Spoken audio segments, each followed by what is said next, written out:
Silah roj başı, vanlı hüvidarım herkes başı. Çend uçeye kume Ahmet'ekine dixwazim ji wara pêşkêş bikim. Mesela Amerika'ya baregehekî ava dike ve dike êdî hûn zanin hevalê me ronî dibêje baregeh nayne vekirin baregeh têne ava kirin. Gelek baş e mala tê ava êde bile wele ava kirin. Em jî ava bikin. Amerika li Şamê baregehekî leşkerî ava dike.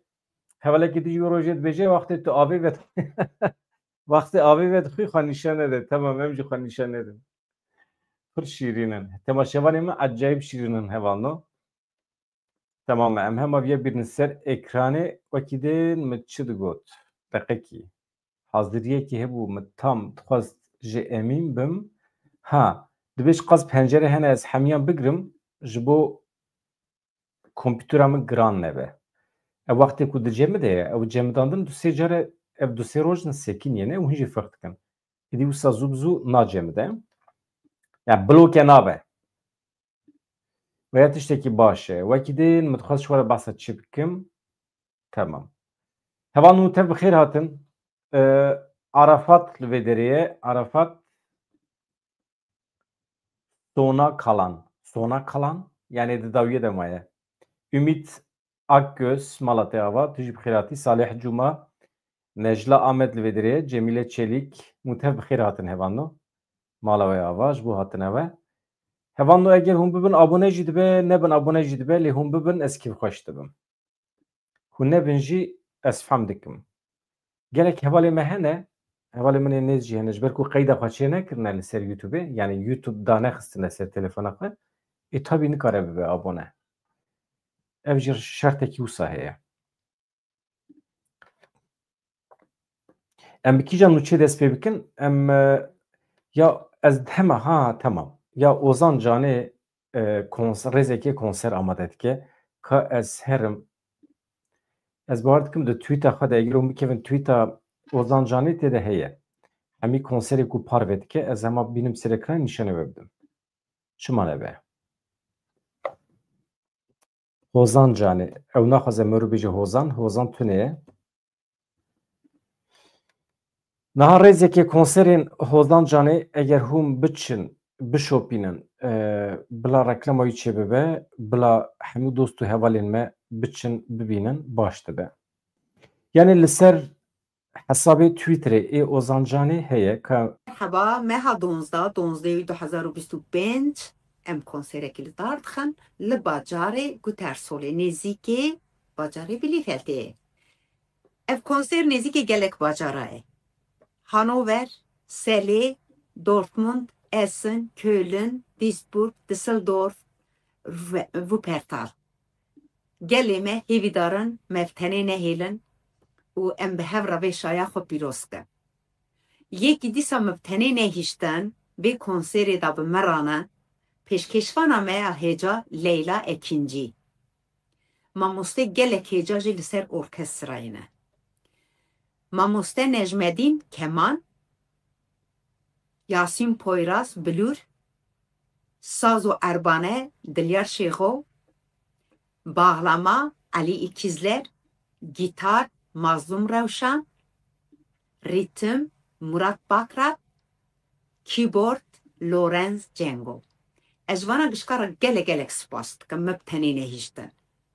û em li hêviya gelê xwenin em dixwazin bi gelê xwe re bê konsêra xwe bi coşekî mezin pîroz bikin û derbas bikin. Bi vê semînetê jî sersala we hemiya pîroz be. Ev sal bibe sala xêr û bereketê û aşîtî û azadiyê ji bo gelê Kurd.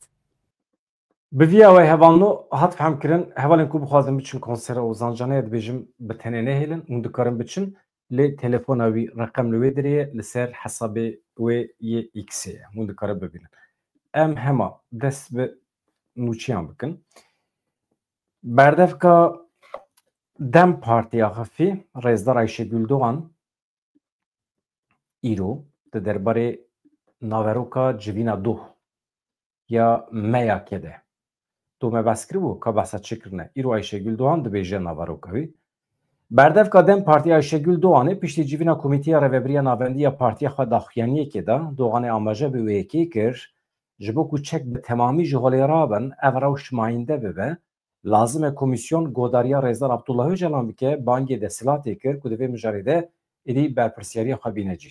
Ayşegül Doğan da xeftina xwe de wiha got. Min pir dixwest ku mizgîniya biryara di derbarê Demirtaş de di derbarê hevalên wî de bidim. Lê heta niha tiştekî negîştiye berdestê me. Xwazî niha agahî bihata lê tune ye. Em dibêjin bila bi derengînekê ve hevalên me bila azad bin. Em dixwazin êdî ev neheqî bi dawî bibe. Em vê banga xwe ji bo hemû girtiyan dikin ku bi neheqî heta niha hatine girtin. Bila rêya wan vekirî be, bila komîsyon wêrekiya hevdîtina bi îmraliyê re nîşan bide. Di rastiyê de ev yek wêrekiyekî ew qas mezin jî naxwaze. Ev ê li Tirkiye li rê li ber nivîsandina dîrokeke nû veke. Bila hevalên me yên li sürgûnê jî kar bin vegerin. Di derbarê wî de çend şîrovê me hene. Heqeten Rezdar Ayşegül Doğan jî behsa pêkanîna qanûnan dike. Lê qanûnên ku ji aliyê dewletê Tirkiye ve hatibin çêkirin di zemanê xwe de em mağdurê van qanûnan e. Çawa em dikarin li gorî wan qanûnan tevbigerin. Yani divê dî bila edalet cî xwe bibîne. Yani edalet tunekî cî xwe bibîne. Hemî biryarên siyasî ne. Divê dewleta Tirkiye êdî medenî bibe. Hemî hevalên me ên ji ber dawa Kurd û Kurdistanê hatine girtin serbest berde. Em nabêjin hemî Kurd bila werin berdan. Dedî pir Kurd hene li derveyê welat jî, li Ewropayê jî ji ber meseleyên din tên girtin. Ve însan e wextê suç dike dikare were girtin. Li ku de cîhanê dibe bila bibe. Lê li Tirkiye hevano hemî însanên me ê di çarçoveya siyasî de hatine girtin divê werin berdan. Yani dawa Kurd û Kurdistanê, parastina mafê Kurdan, tekuşîna Kurdan ji çarçova suç derkeve. Derdê me ev e. Em van hevokan ji rêveberên Dem Partî nabihîsin. Vaya me değişine. Tim bahsa pêkanîna edaletê yasayan dikin. Pêkanîna yasayan têre me nake. Divê me pir dixwast ku mizgîniya biryara di derbarê Demirtaş û hevalê din de bidim ve heta niha tiştekî negîştiye berdestê me. Xwazî niha agahî bihata lê tune ye. Em dibêjin bila bi derengîneke ve hevalên me azad bibin. Em dixwazin êdî ev neheqî bi dawî bibe. Em vê banga xwe ji bo hemû girtiyan dikin ku bi neheqî heta niha girtîne. Bila rêya wan were vekirin ji zîndanê derkevin, bila komîsyon wêrekiya hevdîtina bi îmraliyê re nîşan bide. Di rastiyê de ev wêrekiyekî ew qas mezin jî naxwaze.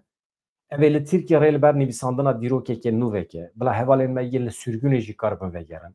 Yê ku van tiştan pêk bîne, wê dîsa em bin, tekuşîna me ye, mezinkirina tekuşîna hevpar e, dibêje Ayşegül Doğan. Yani di derbarê Selahattin Demirtaş de em li benda xeberên xêrê ne dibêje, lê heta niha agahî nehatiye. Li Dêre Zorê sê Daişî hatin girtin, ev jî em hema bînin ser ekranên viya ji wara pêşkeş bikin ka mesele çi ye. Li gundewarên Dêre Zorê li Rojavayê Kurdistanê di operasyona hêzên ewlekariya hundirîn de sê Daişî hatin girtin. Hêzên ewlekariya hundirîn ya Herêma Bakur Rojhilatê Sûriye daxuyaniyekî belav kiriye li ser mijarê. Di wê daxuyanî de hate diyarkirin ku hêzên tekuşîna li dijî terorê hat, dezgeha ewlekariya giştî bi desteka hêzên ewlekariya hundirîn berbanga şeşê mijdarê operasyonekê bi bandor li darxistin li gundewarê Bakurê Dêre Zorê. Li dijî şaneyên veşartî yên Daişê. Di daxuyanî de hate destnîşankirin ku operasyon piştî şopandina tevgera endamên şaneyê hatiye destpêkirin û ev agahî hatin parvekirin. Operasyon di çarçoveya hewldarên domdar yên têkbirina şaneyên rêxistinê de û zuhakirina jêderên terorê li herêmê hat pêkanîn, hêzên me piştî şopandinekê bi baldar ya tevgerên şaneya terorîst bi ser ciyê wan de girtin, bêyî ku zirar li endamên me were kirin, ciyên şanê temamî hate kontrol kirin. Di daxuyanî de hate ragihandin ku di wê operasyonê de sê çeteyên şaneyên Daişî hatin destgirtkirin, binçavkirin, mîqdareke çek, cebilxane, belge, alavên eleqedar ên xebatên wan hatine desteserkirin. Hêzên ewlekariyê diyar kirin ku wan dest bi lêkolînekî kirine ku pişt re wê kesên hatine binçavkirin sewqê dozgeriyê bikin. Çekdarên Tirkiye, temaşevanên delal, hevalên ezîz, dîsa terorîzma xwe pêk tînin li Efrînê. Dewleta Tirkiye dibe di çarçoveya pêvajoya li Bakurê Kurdistanê Tirkiye'de pêşî ji Efrînê vekişe hemî çeteyên xwe lav bike ji holê rahke. ev şert nebe nabe. Hevalên me ê Dem Partî, hevalên me ên tevgera siyasiya Kurd. Rêca me ji we ew e. Vekişîna ji Efrînê. Ji holê rakirina çeteyên dewleta Tirkiye wekî şertê esasî dayinin pêşiya dewleta Tirkiye divê pêvajoyê de. Girîng e. Wekî serbestiya hemî siyasetmedarên me ê girtî, meseleya vekişîna serêkaniyê Efrînê jî muhîm e. Miletê me perîşan bû. Êdî biye meseleyekî manevî. Vekişîna dewleta Tirkiye ji Efrînê êdî manevî ye. Mesela namûsê ye, mesela şerefê ye. Dewleta Tirkiye çi digere li wê derê? Mesela aniha çi digere? Bi kîjan armancî çû ket Efrînê? Dewleta Tirkiye bi kîjan armancî çû ket Efrînê?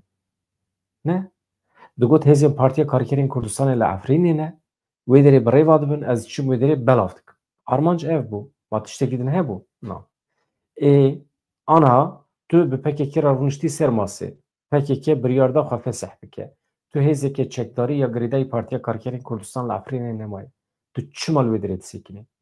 Yani çima xwesa derê wat ki însanên dirûne? Vekişin. Çetê xwe jî vekişin. Plan û projeyê te cuda ne. Tu dixwazî demografiya Efrînê biguherînî, a serêkaniyê biguherînî. Tu dixwazî îlhaq bikî, tevlê Tirkiye bikî, wekî Hatayê. Vekirî bibêje. Wextê vekirî nabêjî, heqê me heye em ji te re bêjin dirû. Heqê me heye em ji te re bêjin takiye dikî, taktik dikî, Kurdan dixapînî, mağdûr dikî, terorîzmê pêktînî. Heqê me heye em ji te re bêjin. Heqê siyasetmedarê Kurdan jî heye wekî şert dayinin pêşiya dewleta Tirkiye. Van meseleya Efrînê. Çima vê dibêjim? Yani em kerixîn ji pêşkêşkirina nûçeyên terorîstî bi vî şeklî, ama ew nekerixîn ji pêkanîna terorîzma xwe li Efrînê. Piştî rûxîna rejîma Beşar Esad, gelek koçberên Efrînî yên vedigerin ser zeviyên xwe, warên xwe bi talankirina mal û milkê xwe re rûbirû dimînin. Dramekî pir mezin heye li Efrînê. Eş heye. Çekdarên ku Efrîn dagirkirine, dest danîne ser mal û milkê Kurdan, wan difroşin. Kurdên Efrînê yên ku vedigerin nikarin berhemên zeytûnên xwe, milkê xwe ji destê fermandarên çekdarên girêdayî dewleta Tirkiye rezgar bikin. Hikûmeta nû ya Sûriye ji bo vegerandina mal û milkên Efrîniyan komîteyekî qaşû ava kiriye. Komîteyekî taybet heye ji bo ku mal û milkên Kurdan li wan vegerînin. Mesele ne tenê Kurdin jî kî dibe bila bibe. Bila Sûriyaniyên li Efrînê bin, bila Ermeniyên li Efrînê bin. Kî dibe bila bibe. Komîteyek taybet qaşû ava biye ji bo vegerandina mal û milkê wan. Komîte ji xwediyên milkan daxwaza belge dikin, daxwaza tapyan dikin. Ji bo bikarbin milkê xwe ji destê komê çekdar û erebên hawirde derxînin. Li gorî agahiyan ev pêvajo ji bo gelek welatiyan bê encam dimîne. Yani li wê derê gelek gundî hene, însan hene, belkî jî tapiyê wan tune ne. Nizanim ama digel ku tapiyê wan hene jî venagerîne. Bana hemî hincetin, bahane ne. Bila dewleta Tirkiye derkeve ji wê derê, em û hêzên Şamê merû dikare bi şiklekî li hev bike. Ya beriya vê pêvajoyê, beriya sala 2018 ew mal û milk yekî bûn dibe dîsa aydê wan be. Nîhat Midewerê ji gundê Bilanê ye, navçeya Bilbilê, piştî ku vedigere ser baxê xwe li gundê Derwêşê, dibîne ku baxê wî ê zeytûnan tev hatine talankirin. Midewere hemû belgeyên xwe yên fermî pêşkêş dike. Du fermandarê Koma Nuxbe ye, di sûd û pêncî çuval zeytûnê wî dizîne. Ev kes kî ne? Ebu Bekrî, Ebu Xalit. Heta ku dibêje min kaxiz belgeyên xwe li ba ciyên fermî amade kirin. Wan berhemê zeytûnan hemî talan kirin. Min daxwaza nîvê berhema jî ji wan kiriye. Lê nedan min. Min got baş, ya qet nebe, ya nîvê zeytûnê min bide min ya. Nedan. Belge jî min pêşkêş kir, nedan. Dizin, talankerin, girêdayî dewleta Tirkiye. Di derbarê Efrînê de tiştekî din jî heye. Mesela li Efrînê pir bêyêş e. Hevalên me ê pêvajo bi rêva dibin, şertê Efrînê ji bîr nekin. Mesela kesekî din ji alî çekdarên dewleta Tirkiye ve hatiye qetil kirin. Her roj em nûçeyên bi vîya wê dibîsin. باور بکن جانا نخوازم پیشکش بکنم بیجه مورالی تماشاوانی مبرا خرام نبه مرو عاجز به هر بینه جواره پیشکش بکن اما او عاجز نابن جو پیکانینا تروریسم آخواه اره خسنا ما فی مروان یا افرین سوریه را گهاند که دو چکتارین روگرتی شینی کسی بناب محمد احمد درویش لگند بورج عبدالو ای باجار شیروی کشتنه محمد احمد درویش 55 سالی بو لگوری رخصنه بویر دو هیوار پیکاتیه او آگاهی هاتن پاروکرن دما کو محمد و هفجین آخواه لباخچه خواه دبن کنه خواه ده شیف دو خوارن بنیرن دو چکتارین روی وان گرتی بسروان دا گرتنه به دمانچه گللی راشاندنه پیش راجی یک سر رویانه محمد احمد دوریش را کرنه نخوشخانه حلبه دیگل حمی هولدانجی نفلتیه روژا چهارشنبه 5 مجداری شکری احمد اوسلو اوجی 65 سالی بو جگنده کفرزیتا بو اوجی جالی چکدارین گریدای دولت ترکیه هاتبو قتل کرن ادوار جناف درکبه رزدار مسعود بارزانی داخفه هوانو ام هنک لی گودار کن kaçıd بیجه yani لی گودار کن ازی گوتنی بجواره بخوریم yani bahsa zulma merkeziyet edike بیجه دبی ام بفلتن ام ji zulma merkeziyeti biflitin çima zulma merkeziyeti navendîbûn û nenavendîbûn heye mesela ku anha li Rojavayê Kurdistanê tê nîqaş kirin aynı mesele anha li Başûrê Kurdistanê heye Rêzdar Mesûd Barzanî dibêje li Iraqê her çend pergalekê taybet ya aydê Kurdan hebe jî niha hikûmeta Iraqê pergala navendîbûnê pêk dîne yani dixwaze her tiştî ji merkezê birêve bibe wê derê bixebin kontrola xwe yani merkeziyetçî di derbarê pêvajoyê de tiştê girîng dibêje di derbarê pêvajoya Rojavayê Kurdistanê Başûrê Bakurê Kurdistanê de hûl piştgirî dide temamî piştgirî dide pêvajoyê bila daw û doza Kurdan bi şer çê nebe pêş nekeve bila bi şer pêş nekeve bila bi diyalogê pêş bikeve ser maseyê pêş bikeve sê şert danîne pêşiya Iraqê ji ber ku pergala îro ya Iraqê ret dike pir zimanekî vekirî bikartîne binêrin ez ji we re bêjim Mesûd Barzanî di mîtînga pedekê ya li Hewlêrê de diyar kir ku divê ew ji zilma merkeziyetê rizgar bibin Partî Demokratê Kurdistanê pedekê li Hewlêrê paytexta li paytext Hewlêrê li stada François Herîrî mîtîngekî mezin li derxist Mesûd Barzanî alîkarên serokê pedekê Nêçîrvan Barzanî û Mesrûr Barzanî jî tevlî mîtîngê bûn Serok Barzanî di mîtîngê de diyar kir ku divê yasaya hilbijartinê were guherandin zilma nenavendîbûnê jî bi dawî bibe zilma navendîbûnê jî bi dawî bibe Dostê wan peyameke girîng gihandine wan li gorî peyamê ev hilbijartin wê rêça hikûmdariya li Iraqê êdî rast bike Barzanî dibêje em ji ber du sedeman tevlî hilbijartinan bûne yek gelek dostê me yên Ereb yên biyanî daxwaz ji me kirine ku em tevlî hilbijartinan bibin sedemê duyemî jî ew e ku em girîngiya pedekê em dixwazin nîşanê her kesî bidin yani hem girîngiya pedekî hem jî giraniya pedekî em dixwazin nîşanê her kesî bidin divê yasaya hilbijartinê were guhertin li Iraqê Barzanî bernameya pedekî ya ji bo paşerojê jî eşkere kir dibêje yekem divê yasaya hilbijartinê bê guhertin vegera sîstemeke yekbazneyî vegera sîstema yekbazneyî niha bi xwe eşkere dike ev yasaya niha ne dadperwer e ne adîl e mafê her kesî wenda dike ne mantiqiye ku li Hewlêrê kursiyekî bi 40,000 dengan be lê li heremekî din ê Başûrê Iraqê aynî kursî bi 2,000 dengan be ev neheqiye dibe yani ev yekbazneyî bi vî şiklî ye Barzanî di berdewamiyê de armancên din yên pedekê jî wiha anî ziman yek hewldanên ji bo damezrandina Encûmena Federalî du derxistina yasayeke li gorî destûrê ji bo bacê سه پیکانینا ماده 340 4 درخستنا یاسaya gaz û petrolê li gorî destûra bingehîn ya Iraqê. Qerebûkirina malbatên enfalkiriyan û mağdurên kimyebaran e. Yani tazminat. Dewleta Iraqê heta niha tazminat nedaye malbatên mağdur yên ku hatine enfalkirin. Yên ku saxî xistine gorê di dema Saddam de. Malbatên ku Saddam kimyebaran ser wan. Tazminatê wan hêjî nehatine dayên. Jê re dibêjin qerebûk. Qerebûkkirina malbatên enfalkiriyan û mağdurên kimyebaran e.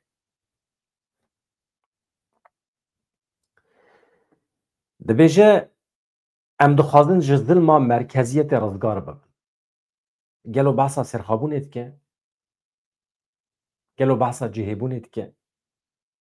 Barzanî bi taybetî balkişand ser vegera li ser sê prensîbên bingehîn. Ew prensîp hevparî, hevsengî li hev kirin. Sê tiştin. Hevparî hevano merû bibe hevpar. Yani di rêvebiriyê de, di biryaran de, di mekanîzmaya rêvebirina dewletê de merû bibe şirîk. Basa wî ye hevparî. Hevsengî jî mêzîn e. Yani dibe merûv dengeyekî çêbike di navbera hereman de û li hev kirin û merûv li hev bike. Eger Iraq vegere servan her sî prensîban wê tu pirsgirêk nemîne. Eger destûr were pêkanîn yani behsa destûra bingehîn ya Iraqê tê kirin, eger ew di pratîkê de were pêkanîn, em ê ji zilma merkeziyetê bifilitin, rizgar bibin. Barzanî got tecrübeyê nîşanê me daye ku Iraq tenê bi yek neteweyî nayê birêvebirin. Divê rêvebirî bi hevparî were kirin. Ev meseleya me gotibû hevparî, hevsengî li hev kirin. Sê prensîp. Sê prensîbin ku Barzanî xwest.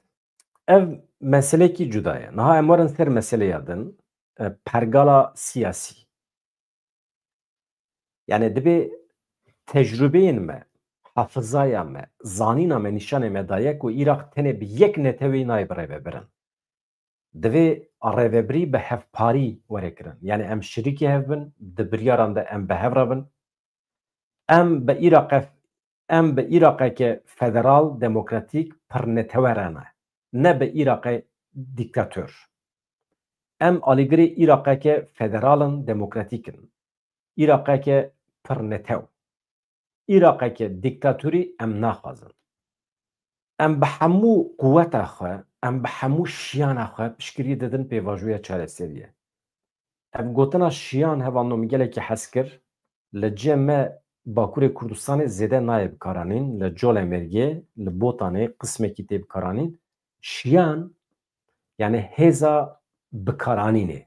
Yani pouvoir, edebilme. Şiyan. Yani karîn. Mesela hêza ku tu bikarî bî pêk bînî tiştekî. Navî şiyan e. Em kurmancî de dibêjin karîn. Yani ez dikarim bikim. Ew dibêjin ez dişîm bikim. Şiyan. Yani karîn. Maqsed bilahaya me hebe bi giranî li Duhokê tê bikaranîn. Em bi hemû şiyana xwe li Colemêrgê jî tê bikaranîn. Qismekî.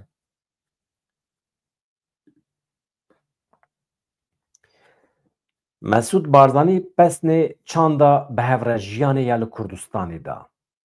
Xwest ku ew çand, ew kültûr were parastin û kurttirkirin. Di derheqê pêvajoya çareseriyê yê li Bakurê Kurdistanê yê li Rojavayê Kurdistanê de jî xwe îfade kir.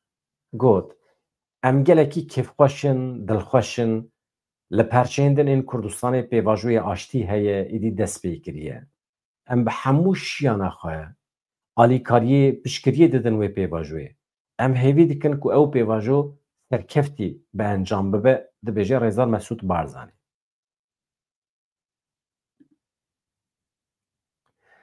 Em vegerin ser meseleya Amerîka dixwaze li Şamê çi bike hevano. Amerîka li Şamê dixwaze baregeheke nû ya eskerî ava bike. Çima?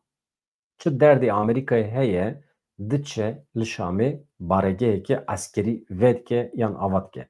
Hevalekî gava din ji min re dibêje nebêje vedike bibêje ava dike. Baregeh ava dibin. Rast e baregehekî berê hebû be merû dikare veke. Lê aniha ava dibe maqûl e. Mesele zirar dide Kurdan. Gelo Amerika pişta xwe dide Rojavayê Kurdistanê. Wextê ku biçe Şamê bicih be li devrên din ên Sûriye bicih bibe gelo wê zirar bigihêje Rojavayê Kurdistanê. Gelo Amerika pişta xwe ji Rojava ve dike. Nahevan. Tiştekî wisa tune ye. Ev hemî amedekarî, hazirî, avakirina baregehekî eskerî li Şamê tedbîrên ji bo İsraîlê ne. Dewleta Tirkiye nikare were Şamê bicih bibe çawa ku destpêkê amedekarî kiribû. Niha hem Amerîka hem İsraîl naxwazin nahêlin jî Tirkiye were li wan deran bicih bibe. Amerîka diçe.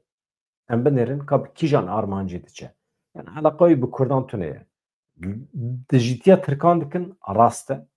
İsraîlê jî Netanyahu di van rojên dawiyê de dîsa dewleta Tirkiye weke dijmin îlan kirine. Dibe merov nava hinekî li bendê be ku sibê dûsibe dikare dîsa hin alozî derkevin. Dibe me nedixwast ku Tirkiye dijminiya İsraîlê bike. Carekî kir dibe. Êdî Tirkiye dijmin e. Di çavê İsraîlê de Tirkiye dijmin e. Amerika amedekariyan dike ku li yek ji baregehên esmanî yên nêzîkê Şamê baregeheke leşkerî ava bike. Gelek baregehên esmanî hene li derdora Şamê li wan deran yekî digire, ji xwe re digire. Ehmed El-Şara diçe Amerîkayê. Li Amerîkayê danin Trump wê pê bide îmzêkirin ku ew qebûl dike baregeha eskerî ya Amerîkayê li Şamê be. Ya wisa ne hêsan e. Merov însanekî dawet dike ji bo hin tiştan e. Niha Amerîka temamê Sûriye dixebin kontrola xwe. Qesedê jî tîne datîne ser artêşa Sûriye. Artêşa Sûriyê jî dikeve bin hukmê Qesedê. Qesede perçeyekî artêşa Amerîkayê ye. Divê vê realîte divê merov qebûl bike. Heteşe ji tiştekî re nabe. Şertekî datîne ser Colanî, Heteşe dibe di tekoşîna li hember Daişê de İslamîstên radîkal de dibe Sûriye cih bigire. Mesela peymana ku bi welatên bi Soman re hatiye îmzêkirin a İbrahîmî dibe Sûriye tê de cih bigire. Ji bo parastina İsraîlê. Colanî mecbûr e qebûl bike. Ev jî dibe sebeb ku navbera Colanî û hevalên wî yên radîkal İslamîst xirab bibe. Dibe ku di demên pêşme de şerê navxweyî çêbibe li hember Colanî îstyan dest pê bikin. Çima? Ji ber ku bi hêzên derve peyman îmze kiriye, li gorî wan êdî Sûriye temamî ji dest derxistiye, kontrola xwe wenda kiriye, Sûriye ketiye destê İsraîl û Amerîkayê. Ew wisa difikirin. Ji ber vê ew ê dijberiyê bikin. Lê di rastiyê de hemî ji bo menfaetên Kurdan e. Amerîka çiqas li Şamê bihêz bibe, İsraîl çiqas li Sûriyê bihêz bibe, ev ji bo fayda Kurdan e. Demokrasî wê were, hêvî dikim demokrasî wê were. Yani xeyal et elbet. Yani demokrasî were li Sûriye bicih bibe û merov li gorî wê demokrasiyê bijî xeyal e, lê tiştekî mümkün e. Elbet. Her tişt mümkün e divê dünyayê de. Ez ji wara pêşî nûçê bixwînim, Amerîka çima diçe li Şamê baregeh ava dike, em dest pê dikin.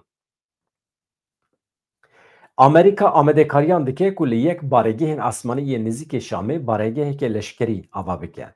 Ev yek wekî gaveke Pentagonê ya ji bo alîkarî û serkeftina rêkeftina ewlehiyê di navbera Sûriye İsraîlê de tê dîtin ku Washington serkişiya wê dike. Ewlekariya di navbera Sûriye İsraîlê de. لگوری راپوره که آژانسا رویترسه که جزار گلک برپرسین آمریکی و سوریه هاتیه بلاف کرن پلان آمریکای اوه جاره یکم و بارگیه لشکری لپایتخت سوریه شامی آوا بکه. ev yek wekî gavekê nû ya ji bo jinûva berrêxistinkirea stratejiya îdareya Trump ya li Sûriyê tê binavkirin. Yani stratejiyeke nû ya Trumpê li Sûriyê. Avakirina baregeheke eskerî. Baregeh wê li deriyê paytextê ve ber bi heremên başûrê Sûriyê ve diçe. Başûrê Sûriyê ku derê? Heremên Durziyan e. Heremên ku dikeve navbera Swêda û İsraîlê. Binêrin sê goşeyê Şam, Swêda, İsraîl. Di navbera İsraîl û Şamê de jî girê Golanê heye. Ez dikarim xeriteyê jî nîşanî we bidim paşê. Ew der dibe herema bêçekkirî. Armanca Trump ew e wê heremê ji çekan xalî bike. Ev cî hûn dibînin Şam e. Ev der. Binêrin. Baregeha eskerî ya ku difikire Amerîka tam li vê derê ye. A vê derê.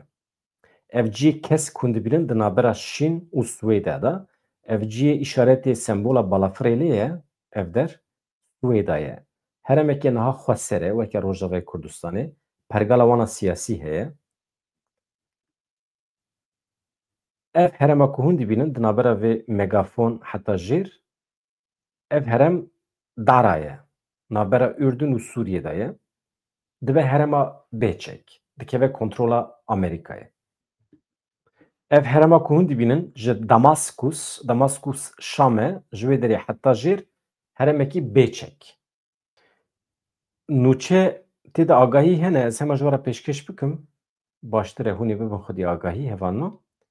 Yani baş e hat fehm kirin. Ev sêgoşiya di navbera girê Golanê, Swêda û Şamê de dibe heremekî bêçek.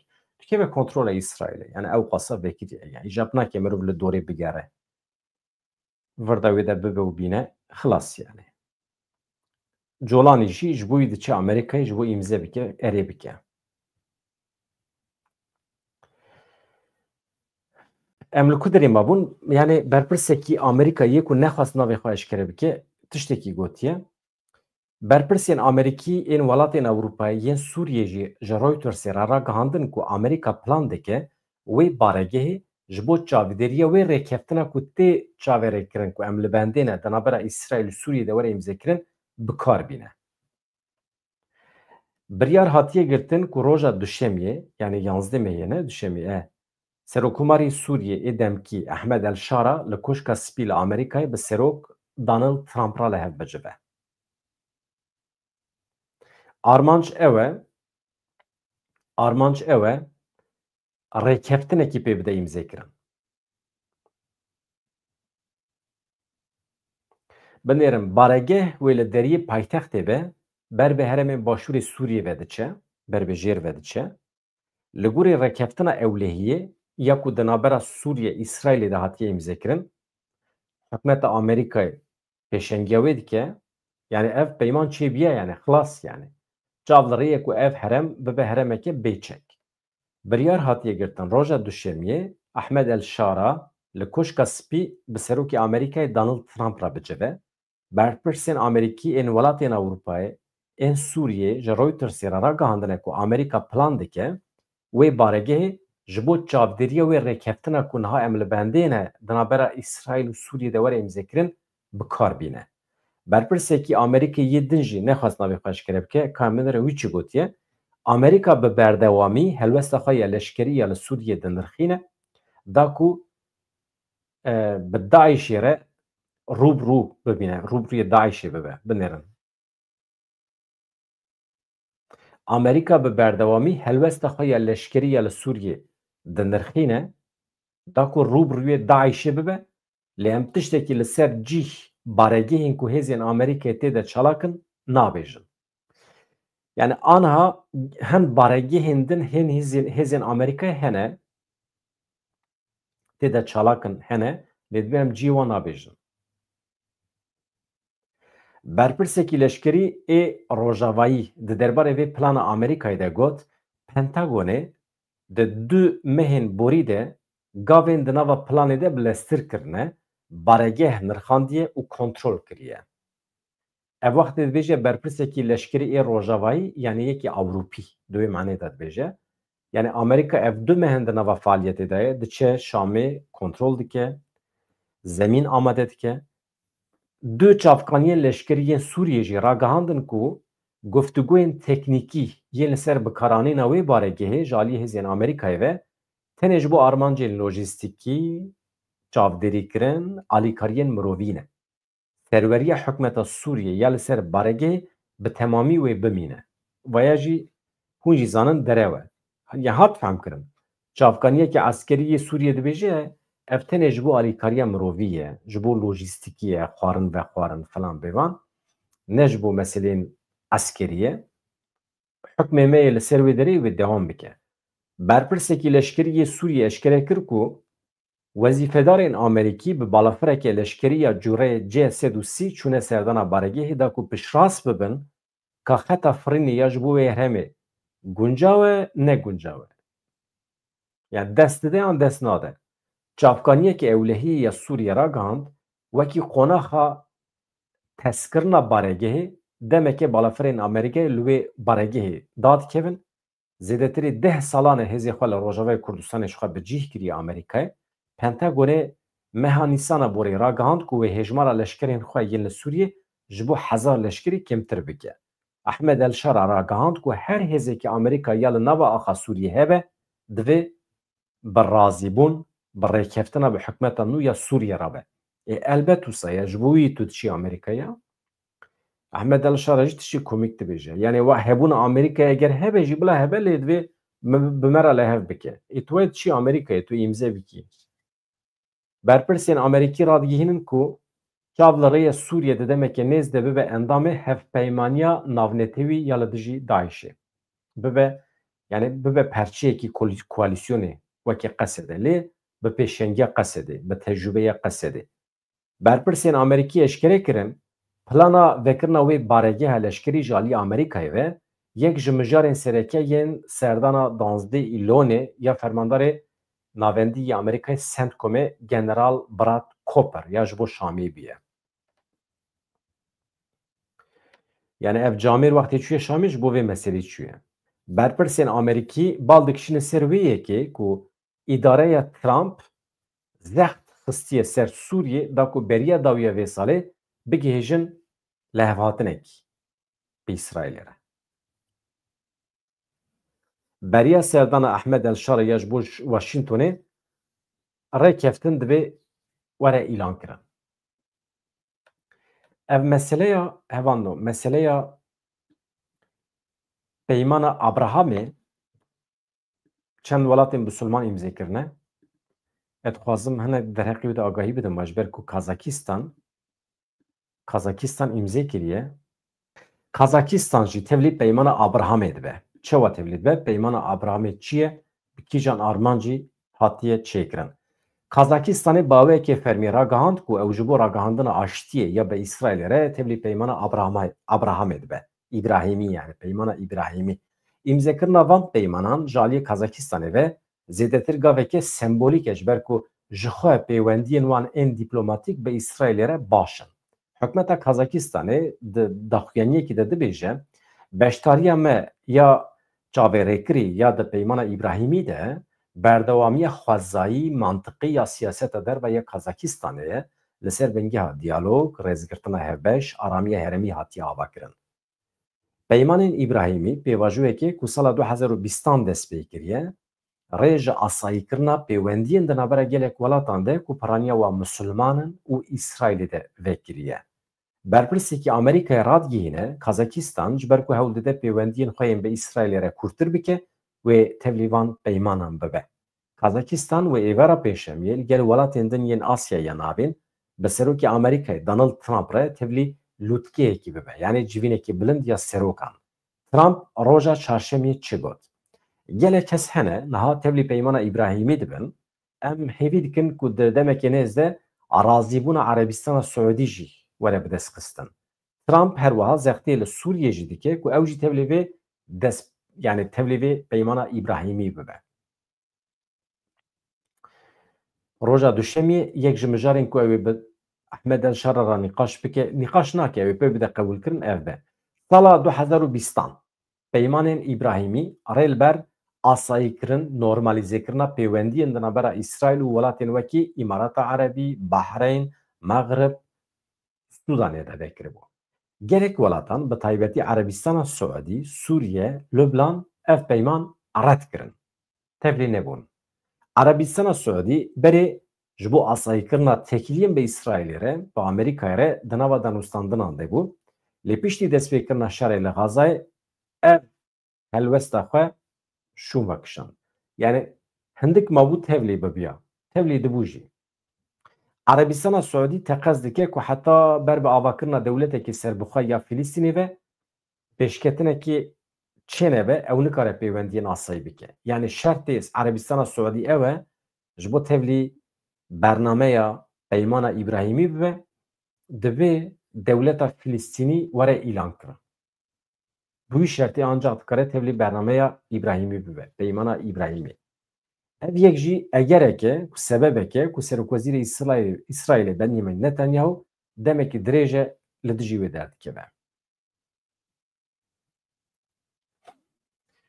Benyamin Netanyahu li dijî çi derdikeve? Li dijî avabûna dewletekî Filîstînî derdikeve. Wê demê Erebistana Suedî jî dibêje heta dewleta serbixwe ya Filîstînê nê ava kirin nê îlan kirin ez tevlî wê peymanê nabim. Senatoya Amerîkayê biryareke daye di derbarê Venezuelayê de. Ez dibêjim mihîm e ji ber ku ji vê saetê şûn ve li gorî biryara Senatoyê Donald Trump bi biryarekî dikare êrişê ser Venezuelayê bike. Şer dikare derbikeve. Mesele çi ye? Senatoya Amerîkayê pêşnûme yasayekî girîng red kir. Yani wextê ku red kir tê manê ku heq dide Trump ji bo êrişê ser Venezuelayê bike. Pêşnûme yasa wê desthilata Serok Donald Trump ya ji bo êrişkirina ser Venezuelayê sînordar bikira. Normal sînorda danî pêşiya Trump ji bo êrişineke lê êdî sînor rabûn. Bi redkirina wê pêşnûme yasayê re bêyî pejirandina Kongrê jî rê li ber operasyonekê leşkerî vekir. Li gorî rojnameya The Wall Street Journal pêşnûme yasa bi firqeke kêm hate redkirin. Di dengdanê de 51 senatoran dengê xwe bikaranîn. Na 51 senatoran gotin na 49 senatoran jî gotin erê. Di operasyonan de ku di van du mehên dawî de pêkhatin Amerîkayê bi tevahî 16 êriş pêkanîne li herêmên derdora Venezuelayê. 66 kes hatine kuştin. Amerîka niha li derdora Venezuelayê li şer digere hevanno. Demek ki destpêkiriye îja niha ev hûn bibêjin tezkere. Tezkere jî derbas bûye. Di destê Trump da biryarekî heye. Vanê demokrat yani alîgirên Biden êberê hûn bibêjin li dij derketin. Sînorekî danîn pêşiya Trump li ew sînor bi dengdanê rabû. Trump her keliyê dikare êrişê ser Venezuelayê bike. Bi vî şiklî hevanna. Halê we durma we çawa ye? Ez pir şad bim dema ku hûn pêşniyazên xwe ên di derbarê Kurdî de ji me re pêşkeş dikin, ji me re dişînin kêf xweş dibim. Hevanno em bi vî awe bihêlin êvarê jî saet di 21 de ez ê ji we re bültenekê din pêşkeş bikim. Carna mîvanê me çê dibin, carna nabin ama ez dibînim ku hevalê me dixwazin bi giranî ez nûçe pêşkeş bikim. Mala we ava ez peyamê we dixwînim vê gavê? Niha. Tiştekî hebû binivîsînin. Bawer bikim piştî bername ez diçim carna dikevim peyamê we dixwînim.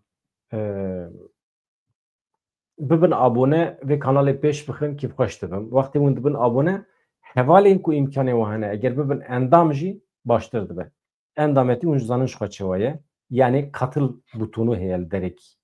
Li derekî katıl butonu heye. Êdî êwe Tirkiye, Almaniye, Fransiye nizanim. Hûn dikarin pêlêkin û bibin endam jî mala wê ava. Almanya vê gavê di rêza duyem de ye. Temaşevanên me herî zêde ji Bakurê Kurdistanê û Tirkiye ne. Di rêza duyemîn de Almanya heye. Hema ji sedî bîst temaşevanê me ji Almanyê ne. Di rêza sêyem de Rojavayê Kurdistanê Sûriye heye. Di rêza çaran de Başûrê Kurdistanê Îraqê ye. Rêza pêncan de jî Fransa heye. Piştî Fransa Swîsre tê. Swîsre, paşê Hollanda, Belçîka, welatên din yên Ewropayê û Amerîka jî heye. Kazakistan niha gelek zêde ye. Kazakistan jî nêzê welatên Ewropayê ye. Hema biqasî Belçîka, Hollanda ji Kazakistanê însan li me temaşe dikin. Ji vê derê rêz û hirmetê xwe dişîrim ji we hemiyan re. Yani bifikirin ji Japonya bigire heta Avustralya. Vê derê yani statîstikên YouTube'ê hemî eşkere nîşanê me didin. Pir kêfxweşim mala wê ava. Hatirê we saet di 21 de ez bi we re me. Dem baş.